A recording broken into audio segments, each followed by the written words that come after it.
Well, welcome to another edition of the Digicel Sports Show right here on Islandstats.com. I'm your host, Earl Basin, and yet again joining me is co-host Jason Juggling J. Ford. Jay, Tuesday night, we had several sports on, no different today. We're looking forward to a bumper show. We had a Bermuda national record broken on Tuesday. We had Rebecca Halliger in the pool on Wednesday. The Moth Regatta is getting hammered with winds up, winds down. Well, let's get to it. We'll be back after this brief message from our sponsor. Bermuda, listen up. D-Music is here exclusively for Digicel customers. Open up a world of music at your fingertips and access millions of songs from free. With D-Music, you can easily search for your favorite artists and create playlists to fit your lifestyle. Plus, you have the option to download music to your device so you can find a song for any moment, even when offline. D-Music comes with 1 gig of free data to stream and download songs without it impacting your data usage. That's 32 hours worth of music. Visit us in-store or online to see how you can get D-Music today. Well, Julian Fletcher and Rebecca Halliger took to the pool in Canada for the World Short Course Championships. Fletcher broke the Bermuda national record. The World Short Course Swimming Championships got underway in the Canada city of Windsor. Julian Fletcher competed on day 1 when he took to the pool for the men's 50-meter breaststroke. Fletcher, competing in Heat 5, swam in lane 4, finishing 5th. Fletcher touched the wall in a Bermuda national record time of 1:01:56. Fletcher broke his own record time of 1:01:59, set back on October 30th earlier this year during the FINA World Swimming Championship Cup in Hong Kong, China. Fletcher finished 55th overall, missing out on advancing to the semifinals. Meanwhile, Rebecca Halliger competed on day 2 and she took to the pool for the women's 100-meter freestyle. Competing in lane 2 of Heat 9, Halliger stopped the clock in a time of 56:15. She finished 2nd in her heat and 46th overall out of 127 swimmers. Well, Jay, you asked on the previous show, what is the motivation for getting in the pool in December? Just that, Julian Fletcher breaking the national record. Well, we spoke on other shows also when it comes to swimming and events like that, track and field. PBs, personal best. That's the internal motivation between them and the coaches. I'm pretty sure the coaches are always striving for them to get to the personal best and also be in the best form during a championship or during an event. Sometimes, and we talked to you about this in the cross country with Jay Donovan, using smaller events to warm up to a major event that you're looking to be in top form at. So, like you said, the motivation, personal best, and then ultimately a national best. Well, from the swimming pool in Canada, Bermuda will take on Canada in football in January. The Bermuda Football Association announced just on Tuesday, Bermuda will face Canada in Bermuda on January 22nd. Yeah, we haven't heard much from the senior national squad for a while now, and it was also, things about happening with the coach stepping down, but Andrew Bascom will be at the helm, and it's good to see that we're getting some games under the belt. I mean, all the coaches, we've heard from all the coaches, they love to have more competition, more games. So now having this relationship with Canada, can't wait for them to come down here. Well, they're going to have a training camp prior to playing Bermuda, but let's see the report from the Bermuda Football Association about Canada heading to Bermuda. The Bermuda Football Association has announced that Bermuda will take on Canada's men's national team at the National Sports Centre on Sunday, January 22nd, 2017. Coach Andrew Bascom will again lead the team in this international friendly match. This being organized to reaffirm the position of the Bermuda Football Association in the international arena, in particular within the CONCACAF region. They continue to build on its strategic aims and objectives as it relates to the national team's program and bring together aspiring national team players as the association builds towards the next cycle of the FIFA World Cup and Caribbean Football Union Caribbean Cup qualifying tournaments. The Canadian Soccer Association says the national team will gather January 10th for a 2-week camp starting in the U.S. before heading to Bermuda. The roster, drawn mainly from North American-based players, will be announced in early January with 18 players traveling to Bermuda. Canada are ranked 118th in the world with a record of 4 wins and 4 losses all time against ranked 187th Bermuda. They won the last outing 3-0 in March of 2007.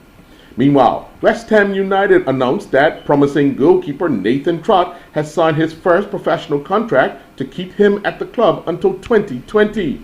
The stopper is one of the country's most highly rated keepers and recently earned his first England call-up, joining up with the under-19 squad in October. Starting for the West Ham Premier League 2 side this season, Trott has won plenty of plaudits and pledged his future to the East Londoners by penning a 3.5-year deal. Trott has trained with the first team at the club's Rush Green base on a number of occasions, and having put pen to paper on his first professional contract, is keen to push on and impress further his campaign. You've just signed your first professional contract with West Ham United. Yeah. First of all, tell us, how do you feel? I think it's a massive achievement for me and my family, and I can only thank the people around me that support me every day to get where I am today. Yeah, as you mentioned, it must be a very proud day for yourself and your family. How have they supported you as you were growing up and now obviously getting your pro contract? I think just supporting me along the way. As a kid, everyone wants to be a footballer, but I think everyone knew that I was probably really serious about becoming a professional footballer, and each year they just helped me get to where I am, just keep supporting me. And then what is it about West Ham that makes you want to sign your pro contract with the club?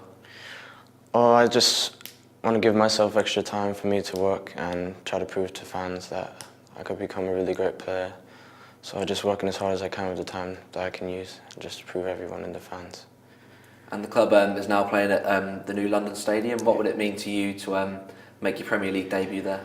I think that would be a dream for me. Obviously, that's the main goal for me, to kind of work through the ranks of West Ham, through the academy, the 23s, and the first team. Hopefully, eventually, in a couple of years or sooner than that, I'll be happy to make my debut at the Olympic Stadium. What sort of things would you describe yourself as a goalkeeper?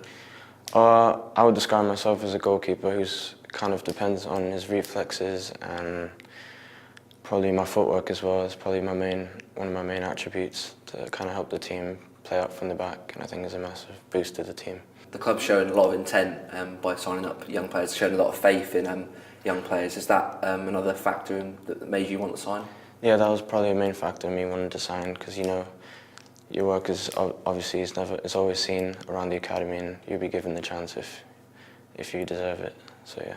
And how supportive have the coaches, the likes of Terry and Liam, how supportive have they been to you? Terry and Liam have been very supportive to me. Obviously, not just them. Obviously, JJ, my coach as well. It's probably those three are the main people who probably pushed me to where I am now, and I think it's important for them to kind of keep on to me, to keep pushing me. And you had a call-up for the England youth squad recently. How excited are you by the fact that you might be able to represent them in the future? Yeah, I was really happy to be called up by England. Obviously, it's a massive achievement for me, and I just want to keep getting called up and try to earn my first cap for England.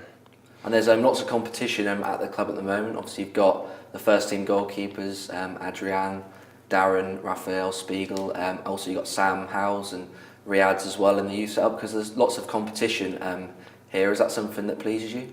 Yes, I quite like competition, because I don't see it as a negative thing. I think it kind of helps me to become a better player myself, especially when you're training with first team goalkeepers like Randolph and Adrian. I think you get better as you train with people that are better than you. And for you this season, you've had quite a few appearances for the under-23s, and you had that little injury, but now you've made your comeback. What are your aims for the season ahead? I just want to probably establish myself as becoming the #1 goalkeeper for 23s, and just hopefully play week in, week out. I don't just kind of get used to the feeling of being #1. And are there any games this season that you've made like a really good save that you thought, oh, that was quite good, or any games that you've really played well in? Usually I don't really get to myself if I make a good save or not. But if I had to pick one, it'd probably be Youth Cup, where I made the say from, I think, the lad who took a strike from about 28 yards out, 30 yards out. That'll be probably my best save this season. Raheem Simons and his Chesterfield teammates continued into round 3 of the Checkatrade Trophy following their 2-0 win over Rochdale. Reggie Lamb and his Carlisle United teams took a while to get going on a frustrating night, going down 3-2 to Lamb's former team, Mansfield. Islandstats can confirm that former Bermuda National Athletic Association head coach Troy Douglas is now working with Ajax Football Club in the Netherlands. Ajax have added Douglas to their coaching staff according to head of youth training Saeed Oladi. The top sprinter of the past will focus on training. His speciality will be translated into training with the ball, sprinting over the first few meters and turning. In the past, he has trained the likes of Edgar Davids and has some experience with football, working with players and providing training. Well, with the America's Cup on the horizon at the turn of the year, the Morph Regatta, Jay, is showing the world what Bermuda's weather could be like. Saturday and Sunday, blowing a gale. Monday, they went out, 1 race, 2 races, had to stop, no wind at all. Tuesday, they went out. The winds were high. They delayed it for 2 hours. Went out, raced 1 race, had to abandon the second race because the wind dropped right out. It came back up again. They had another race, but then it dropped out again. So 4 races up until Tuesday. Wednesday, yesterday, it looked as if there would be no racing. Today, hopefully, they got back on the water. But let's see who's leading the Morph Regatta right here in Bermuda. With winds blowing steady in the high 20s, gusting into 30-knot range, officials who had been challenged throughout the entire event had to postpone yesterday's racing until today. On day 2, on Tuesday, of the Amlin International Morph Regatta, it was delayed for 2 hours. At 10 a.m., race officials were looking at winds 20 plus, gusting to the high 20s, blowing west-southwest, and it was expected to decrease later. Race 1 of the day and number 3 of the event finally got off in a stiff breeze, with Dylan Fletcher Scott from Great Britain crossing the line first. Paul Goodison, also from Great Britain, was second, and Dave Hyvee made it a 1-2-3 for Great Britain as he crossed the line in third. Race 2 was abandoned, however, it did get going again. Fletcher was once again crossed the line first. Goodison was second, and Rob Greenhow finished third, making it another Great Britain 1, 2, and 3. Your thoughts on the weather and the regatta? Well, obviously, Mother Nature trumps anybody. But it also brings back into play the other sailors. Because some sailors, their strengths are in higher winds. Some sailors, their strengths are in lighter winds. Right. So even though a favorite might be in the higher winds, but if there's low winds, that brings the other crew back. So it's been interesting how Mother Nature deals with the Morphs. Well, they need quite a bit of wind, not too much, but they need to get up on the foils. Those boats are very difficult to turn, as you saw in the video over the weekend when they were doing their racing in the harbor. A lot of times they spend in the drink, as we call it, in the water, where the turn would throw the sailor out of the boat or off the catamaran top. So it's one of those things, you need wind, but you don't need too much. Too much wind. And Bermuda in December has proven, in more ways than one, and several days, that you don't mess with Mother Nature. Yeah. She'll always be. All the time. Open up a world of music at your fingertips and access millions of songs from free with D-Music, exclusively from Digicel. With D-Music, you can stream and download songs and create playlists of your favorite artists to fit your lifestyle. Whether you're working out at the gym, getting ready for a Friday night, or just chilling at home, D-Music comes with 1 gig of free data to stream and download songs without it impacting your data usage. That's 32 hours worth of music. Visit us in-store or online to see how you can get D-Music today. On Tuesday, Jay, there was an announcement that the national sports governing bodies have formed their own committee to deal with certain issues around national sports. Let's see who the new committee is and what they propose to be their agenda. Recently, 28 Bermuda national sporting governing bodies assembled at the Cedar Bridge Academy to formally establish the Association of National Sports Governing Bodies. The organization was formed unanimously following the work submitted by the National Sports Committee. Elected to the executive board were David Sabir, the president, Peter Dunn, vice president, treasurer was James Davis, Pam Roy was the secretary, and members are Mia Black, Sean Fielderman, and Ben Smith. The organization's aim is to, 1, advocate on behalf of all national sports governing bodies on matters relating to government, sponsorship, and community. Also to provide advice and strategic direction centered on the national sports policy to the ministry and the department. To provide leadership and support to all sport partners, develop programs and methods of delivery for the vision of the national sports policy.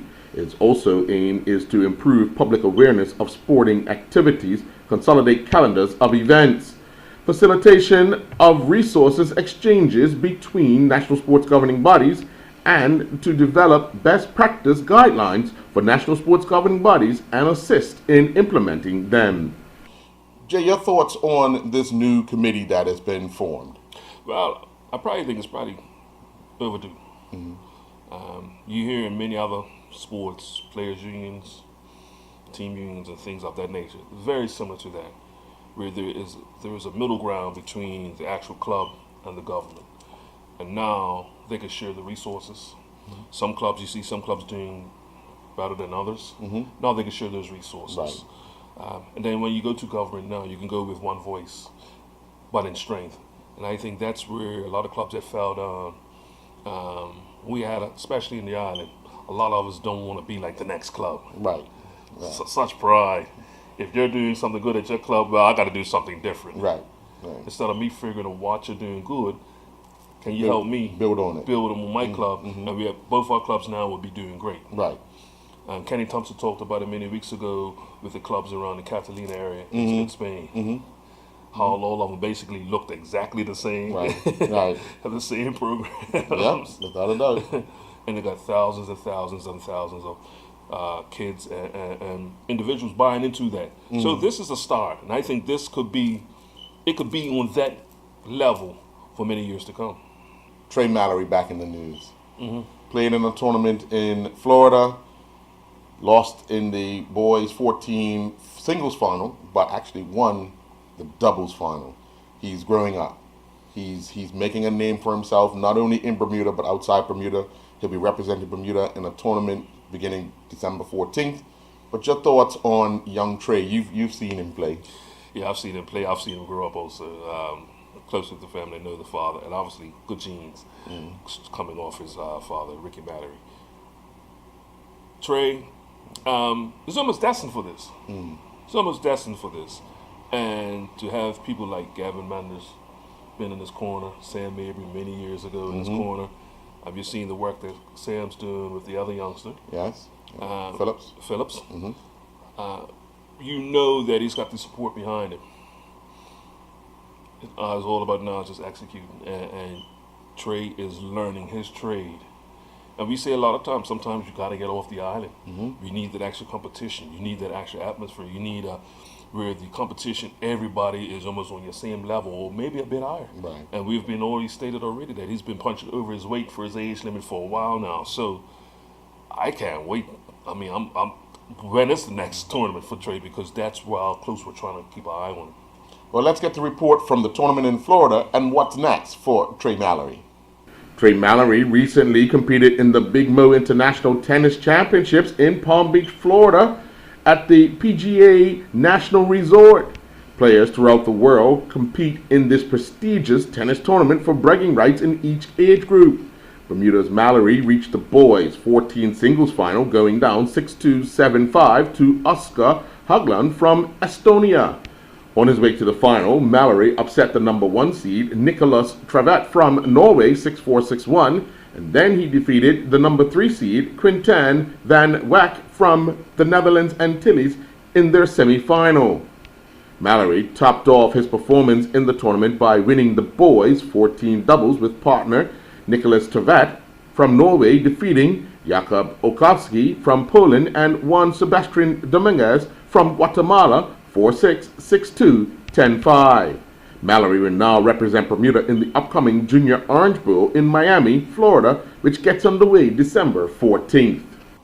Well, come tomorrow evening, BTC have a glow run on. Something different. It's still a race, but it's also a bit of fun as well. People will be glowing in the dark. Just a different Christmas atmosphere feeling. Your thoughts on a glow run? Well, it'd be nice to see you out in your fluorescent. Green, orange, yellow, little bow tie on, a little Christmas hat on, and have a nice jog, Earl Basin. We'll see you there.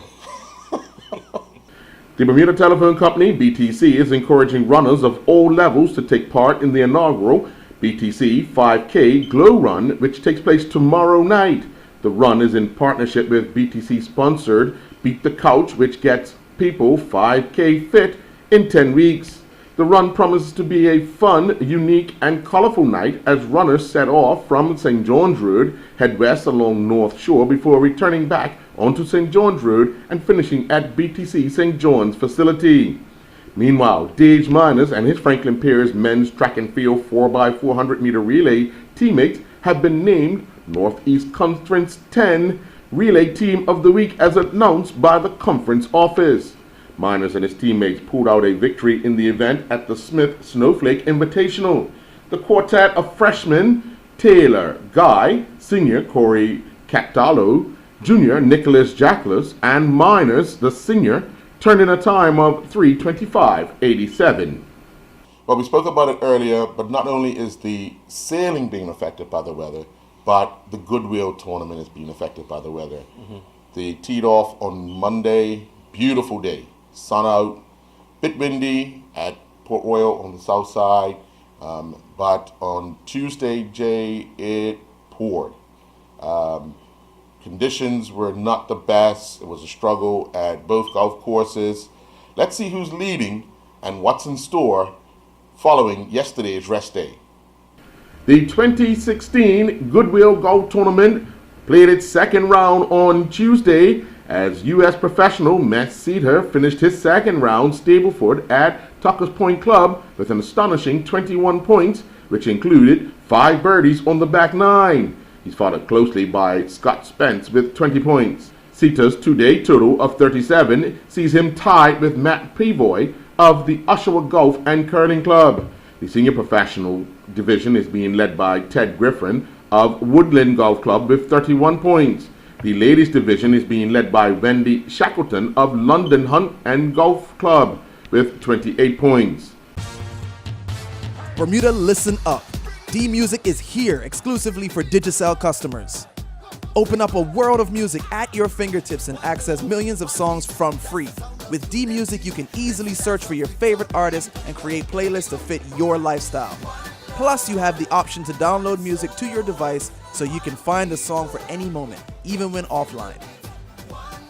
D-Music comes with 1 gig of free data to stream and download songs without it impacting your data usage. That's 32 hours worth of music. Visit us in-store or online to see how you can get D-Music today. Cricket is set to introduce sending offs for the first time next year, while the size of the bat is to be limited.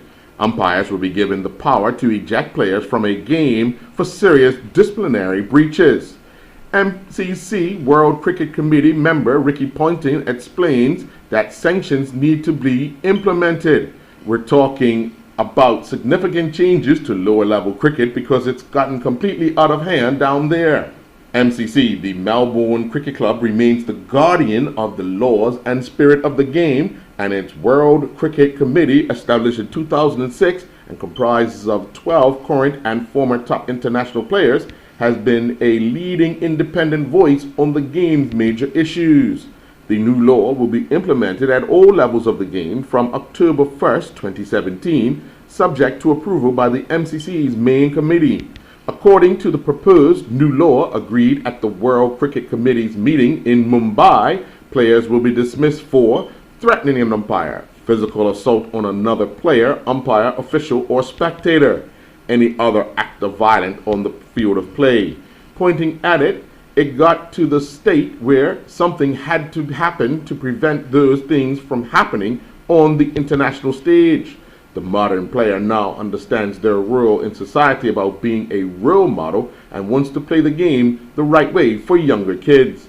The committee also debated sanctions including run penalties and sin bins for lesser offenses, but decided it would be difficult to achieve consistency around the world and may introduce an appendix to the law in order for governing bodies or leagues to implement their own systems.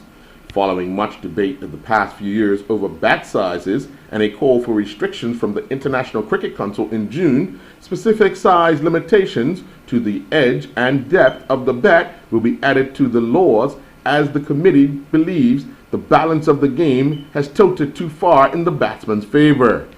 Bat edges will have a maximum allowance of 44 millimeters, and bat depths must not exceed 67 millimeters. 60 millimeters plus an allowance of 7 for a possible curvature of the face of the bat.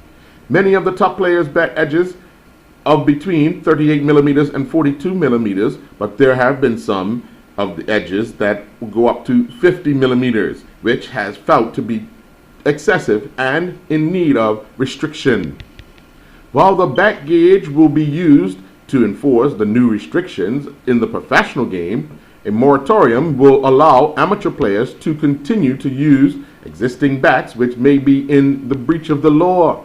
Catches and stumpings will now be permitted after the ball has struck a helmet being worn by a fielder or become lodged or trapped in the grill, such as a helmet, given the wearing of helmets by close fielders, and has been made compulsory at some levels.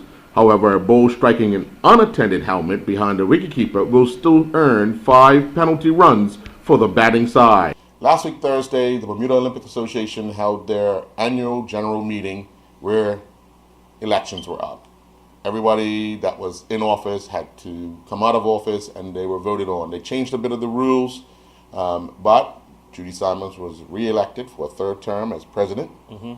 Stan Douglas was elected as the Secretary General, replacing the late Philip Deshard, but the others were put back in block. We got a chance to speak with the President and the Secretary General following the AGM. Well, Madam President, the chant of 4 more years is ringing. So you've gotten the confidence of the body of sports in Bermuda to carry on for another 4 years. But how would you reflect on the past 4 years and then looking forward? Obviously, one of the major points would be the loss of Philip Deshard. I've struggled with that since his death. But you know, every day is a learning day.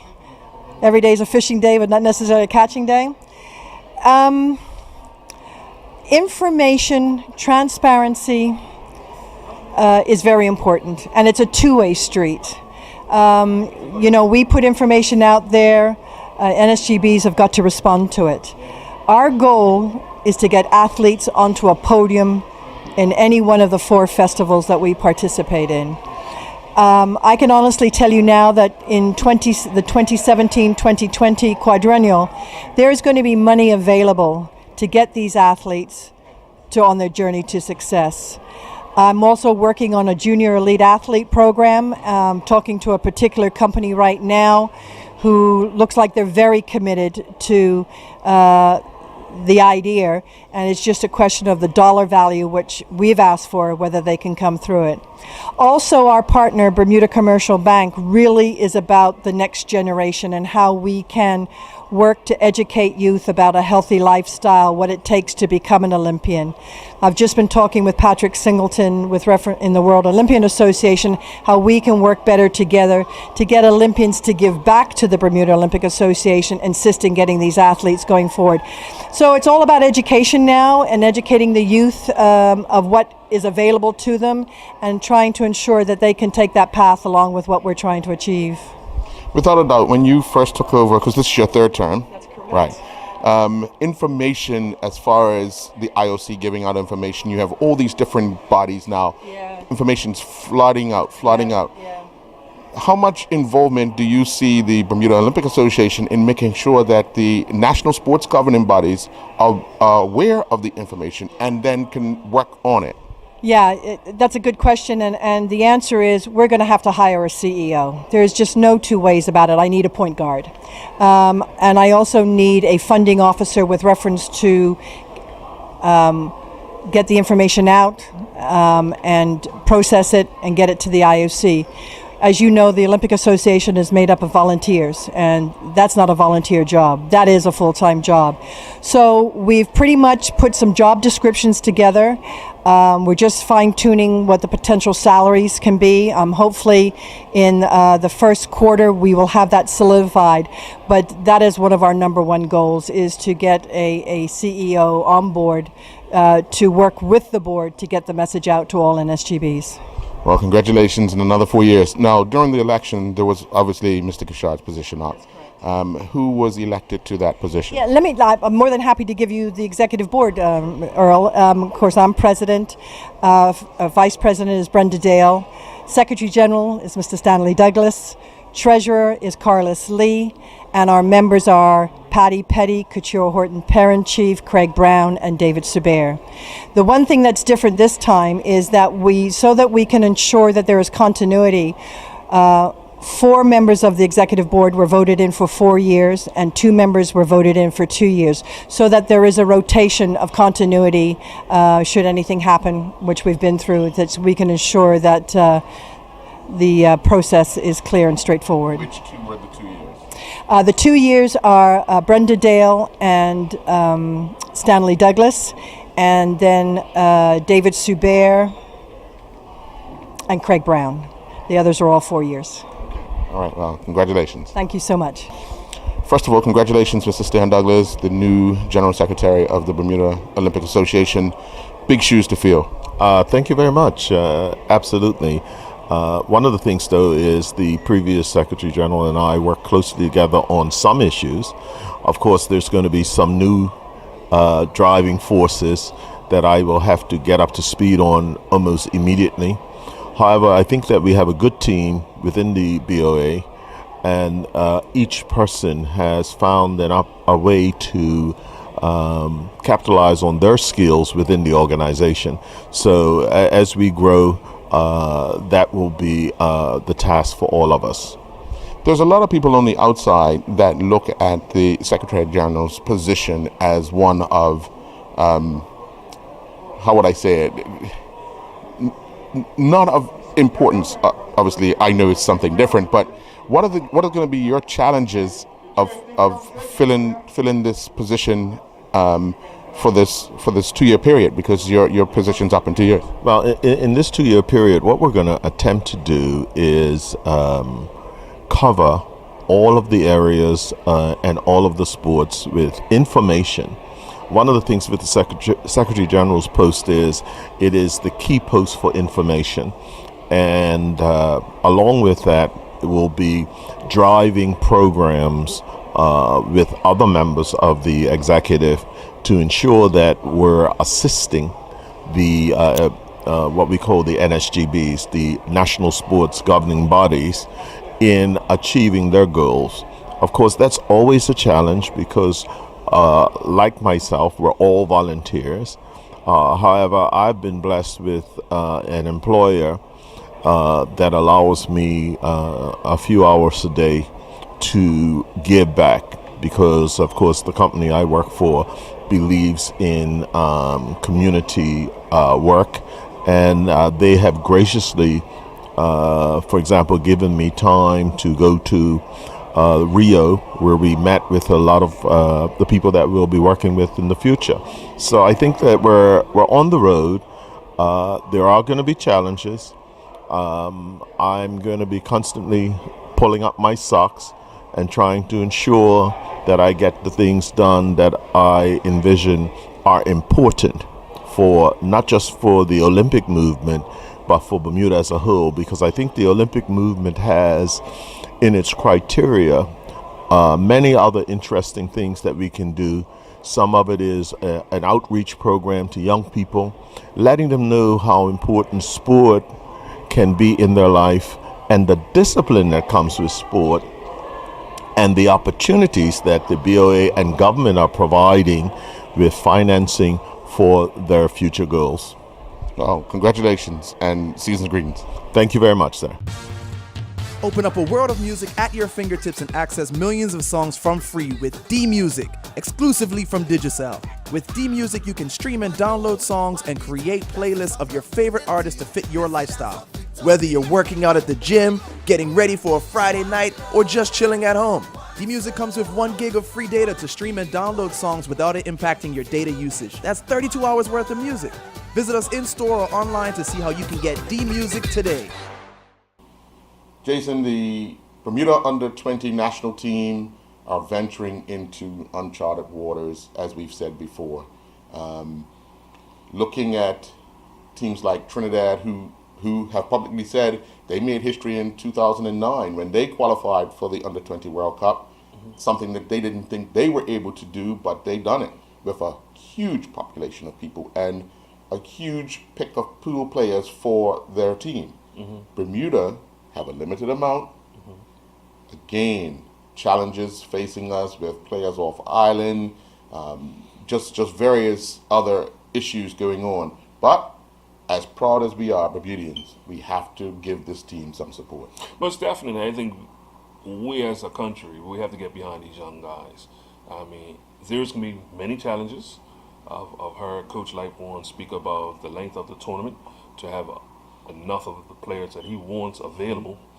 Some of them are in school doing studies, so how are we going to take care of the studies while they're doing the tournament? But in saying that, it gives hope. And now, when you look at our under-20s, well, guess what? Now that it falls back on the rest of the levels behind the under-20s. This is what they can strive to be. This really, because now that's us. Where we are now, that's going to be the standard.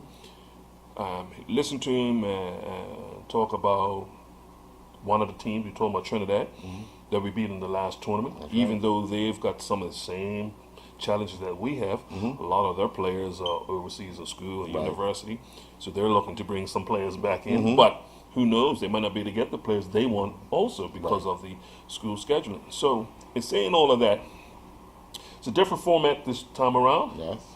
But I think our boys will be up with the challenge. Like as we mentioned in future shows, this group of players have been together for quite some time. So it's not as much as chemistry anymore. Some of these guys, most of these guys, the fitness levels really should be because they are playing regularly in the school systems or based in England. And to have a couple of players hopefully back from England in the squad could be a great boost. Yes, indeed. Well, I got a chance to sit down with the president of the Bermuda Football Association, Mr. Mark Wade, to discuss the challenges facing our under-20s. President Mark Wade, 2 nights ago was the under-20 CONCACAF for her qualifier draw held in Costa Rica, because that's where the next round is. Your thoughts on the draw? Well, to be honest, it's championships or CONCACAF, so there's no easy draw. And the way the teams were seeded to begin with separated all the big boys anyway. So, it's a tough competition. Whatever the way the draw went out, it's going to be tough anyway. So there was no one team to avoid or one team we wanted to play. A number of years ago, you worked with a lot of the youth programs, so you would have gotten to see some of the teams that we're going to face, El Salvador, obviously Trinidad. What's your thoughts on their youth programs, and what chances do you see us getting over this particular hurdle? Well, I mean, but my experience with youth international teams at the time is gone. To be honest, teams have moved on quite a bit from 2008. But traditionally, teams play a certain way, and Kyle and Maurice would have seen that, and some of the other academy coaches would have seen how they play. So they'll sit down and talk about the different styles of play and the different things that they do, and try and help preparing to play them.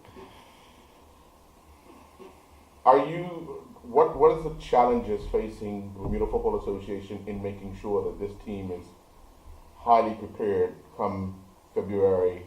I think the 19th is the first game against Trinidad. Sure.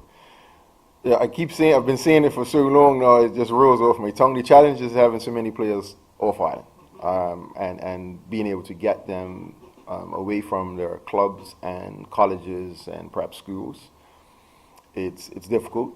So we have to start that communication, which we have, trying to see who's available, who's going to be available. It is a long tournament, almost 3 weeks worth. So that's going to be the first challenge that we're meeting, is finding out who's available, and if they are going to be available, what do we need to put in place to support them. So they will have schoolwork to do. So we will need to ensure that there is sufficient Wi-Fi, those sort of things we have to put in place, make sure that we have time for them to be able to do the work that they're going to miss. So that's the first challenge. It's right now is the only challenge, is availability of players. What about warm-up matches or training ahead of schedule? We have 3 windows that we've identified that we're looking to have some activity. The first one is December, after most of the players have returned from school. So we'll get them together. There'll be some training, certainly an inter-squad match, some whiteboard sessions. So we'll spend some time with them over Christmas. The next window we're hoping is going to be in January, where we're trying to have a mini camp, either on island or off. There's some things we have to discuss and have to negotiate, and then we'll do something travel to Costa Rica just before. So we'll be in somewhere on the East Coast in the U.S., where the players will meet, and we'll spend maybe 3 or 4 days with some activity, some training, possibly a match there as well, before they travel down to Costa Rica. So those are the 3 windows that we're looking at. The BTA announced last week funding for various sports, and in there was the Bermuda Football Association. Any thoughts of possibly working with them to get teams on island ahead of the under-20s to give them the best possible shot? Sure. Without giving too much information, obviously. Sure, yes. We're happy that the BTA supported the program that we presented to them, and we're working through negotiating again with different entities on coming to Bermuda and playing matches. And trying to include the under-20s in that group is certainly something that we're trying to do. Are you a little disappointed with the lack of attention put on the under-20s, this draw around Bermuda? Yeah, I am. And, that's something we're going to have to take into our own destiny, take into our own hands. And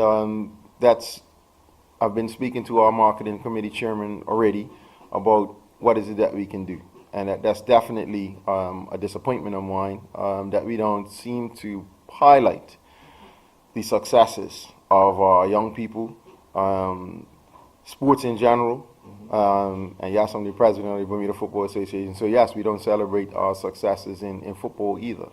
And that's disappointing. Certainly I would hope that more agencies would take up the mantle, so to speak, but be that as it may, we have to take control of our own destiny. You probably can't say yay or nay, but do you think it's I get you back for calling us out? Your vice president called him out some time ago right here in this boardroom. You think it's I'll get you back? Well, no, and I still have faith in humanity, and I don't think that's what it is. I think that the issue runs a little bit deeper in Bermuda, and I'm certain that no one is going to use 19, 18, 20-year-old young men to get back at anyone. So that no, I wouldn't think that would be the case. Moving forward, what are some of the feedback you guys are getting from Kyle and Sharice Bean, who are in Costa Rica, about what is going on the ground there as far as preparations are going? Sure, we've been feverishly on WhatsApp, just getting little bits of updates and what's going to be required from us. because as you know, this is some of this is new territory for us, and there's some new requirements that we haven't had to have in the sort of qualifying rounds, and certainly not in the Caribbean Championships. So we're previously working on those things ahead of schedule, and certainly when Kyle and Sharice return, they'll have a full portfolio to hand over to Maurice and myself to make sure that we meet all the requirements. Exciting times, obviously. First question was for me was how's the fields, how's the hotels, what do they look like? Because they've visited all the hotels, they've visited the stadiums, and they've also visited the practice grounds where they will be have their training. So they've done that. So they've been able to time the travel time from hotel to training ground, from hotel to match ground. So they've been able to do those sort of things ahead of getting there, which is good. So the next step is us putting together the other things that we need to. One of the big things is we've been asked to provide a team doctor. So that's going to be something we're looking into already. Where can we get a team doctor from, and who's willing and able to answer the call for the country. Doctors don't come cheap. No, they don't. No, they don't. But this is the next level in competition, and we're gonna have to meet the challenge. Looking at some of the stadiums, it'll be something new for a lot of the players. The environment, just the enclosed environment. I know a lot of you guys play in colleges that could be one side of the stadium, but the other side's open. But looking at some of the stadiums, do you think it's going to be a nerve-wracking experience for them? Because it's like none other. Well, and these are passionate people that the countries they're going to. I don't think it'll be any different from some of the experiences that they've had already, and the experiences that they're having currently in the environments that they're in. So we have college players, we have academy players who will be playing in similar sort of surroundings. At this level, maybe the match against Costa Rica might be a little bit different from what they're used to, but I think all the rest they would have experienced, and they have experience to draw on. Like you said, it's a 3-week tournament. If we get through to the next round, where does that elevate the program? Because obviously we've already taken that step to get to this level, but where does it take the program that's been put in place and arrived to this point? Well, it immediately it takes all the teams that are training now this is where you need to be able to get to. We have a target now. We have something that we can say to the under 15s who are training, this is what you have to do. You have to do this at your level and beyond. So it's given us that, given us a real target to now try and attain. It's put challenges on coaches as well. That hey, we've achieved this at under 20. Can we go further? What can you do? Can you usurp this particular achievement? So that's a good part of it. All right. Well, we look forward to updates on how preparation's going. Certainly. And obviously over the Christmas break, when you get a chance to get all the boys back, or majority of them, and you can put things in place. Sure, and you have the opportunity to speak to Colin and Sharice, who are the boots on the ground, so to speak, and they'll be able to give you first-hand accounts of what the boys have to look forward to. Okay, thank you very much. Bermuda, listen up. D-Music is here exclusively for Digicel customers. Open up a world of music at your fingertips and access millions of songs from free. With D-Music, you can easily search for your favorite artists and create playlists to fit your lifestyle. Plus, you have the option to download music to your device so you can find a song for any moment, even when offline. D-Music comes with 1 gig of free data to stream and download songs without it impacting your data usage. That's 32 hours worth of music. Visit us in-store or online to see how you can get D-Music today. Well, we come to another end of a Digicel Sports Show right here on Islandstats. I think this particular show here has given you an idea of where we're going as far as the Olympic Association, our under 20 national team. We set records in Canada swimming. We're going to face Canada in football, but we plan to bring you much more. Jay? Yeah, this is one of those shows that very, very interesting as far as Bermuda. A lot of the international results. Hopefully, in coming weeks and coming months, we get those positive results that we're looking for. But I can't wait for this weekend because the sports we got going on this weekend, oh man, I definitely can't wait. See you on Tuesday night.